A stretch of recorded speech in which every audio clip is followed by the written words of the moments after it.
Most investors think negotiation is about being aggressive, but it's not. It's about leverage, preparation, and discipline. If you negotiate based on emotions, you lose.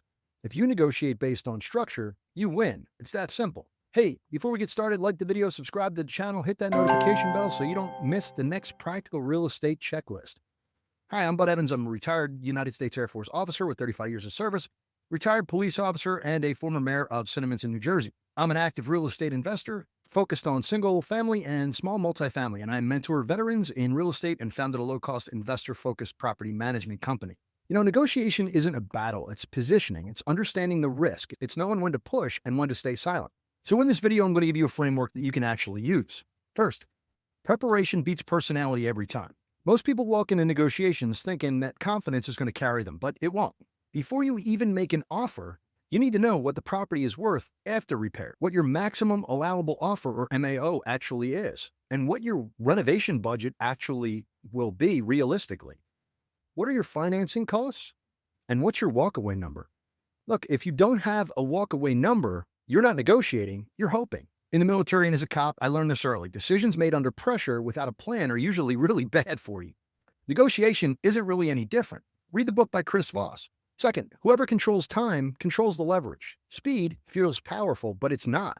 Whoever gives their number first pretty much loses. The party who needs the deal more usually loses. And if you're desperate to close, sellers can smell that. Agents can smell that. Lenders can smell that. You need to project patience. Silence is leverage. Deadlines are leverage. Options are leverage. If you only have one deal in your pipeline, you're going to overpay, period. Third, anchor with data, not emotions. When you make an offer, don't say, this is what I feel it's worth. Tell them, hey, this is how I arrived at that number. Show comps, repair estimates, holding costs, rent comps. When you anchor your offer number, it becomes harder to attack you. Emotion can easily be argued, but math can't. Fourth, ask better questions than the other side. Most investors talk too much. Stop. Listen. Instead, ask, why are you selling? What timeline are you working with? Is the price biggest issue or is it certainty? Have you had offers fall through before? How much do you need? Not want. You're not interrogating, you're gathering leverage. Sometimes the seller needs speed. Sometimes they need certainty. Sometimes they need flexibility. It's different for each one. If you solve the real needs, if you solve the real problems, you can negotiate price. Fifth, concessions must always be exchanged, never given. This is where amateurs lose money. If they ask you for a higher price, ask them for something in return. Closing costs credit, longer inspection periods, seller financing, repair credits. Every concession you make has to move you to your ideal outcome. Never give without getting something in return. Sixth, control the emotional temperature of the room. Negotiation is a dance because tensions are going to rise and fall. If the other side gets emotional, you have to stay steady. If they threaten to walk, you still have to stay calm.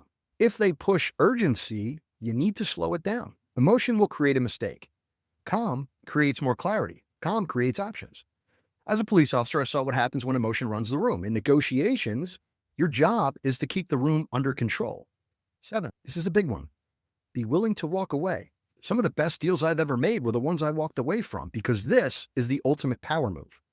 If you can't walk away, you're compromising your position and your standards. I've walked away from deals that would have made money because the risk didn't justify the stress that I was under. There will always be another deal. Desperation gets expensive. Now let me pause here. If you are a veteran and you're trying to build wealth through real estate and you want to sharpen your negotiation skills inside a room of disciplined operators, that is exactly what we do here inside the War Room. This is the War Room with David Perret. The link is in the description, where clear thinking, structured deals, and accountability all come to play. That's why I'm in the room. That's why I've been in the room for over 6 years. When it makes sense, I also offer one-off coaching calls at budevans.com, where we break down your specific deal and your specific leverage before you actually make the offer. Go to budevans.com, book a call. My link is in the description. But as always, let's bring this home with a usable checklist. 1, know your numbers before you get into negotiations. 2, set your firm walkaway price. 3, control your time and project patience. 4, anchor your offers in data, not emotion. 5, ask questions to uncover leverage. 6, exchange concessions, don't give them.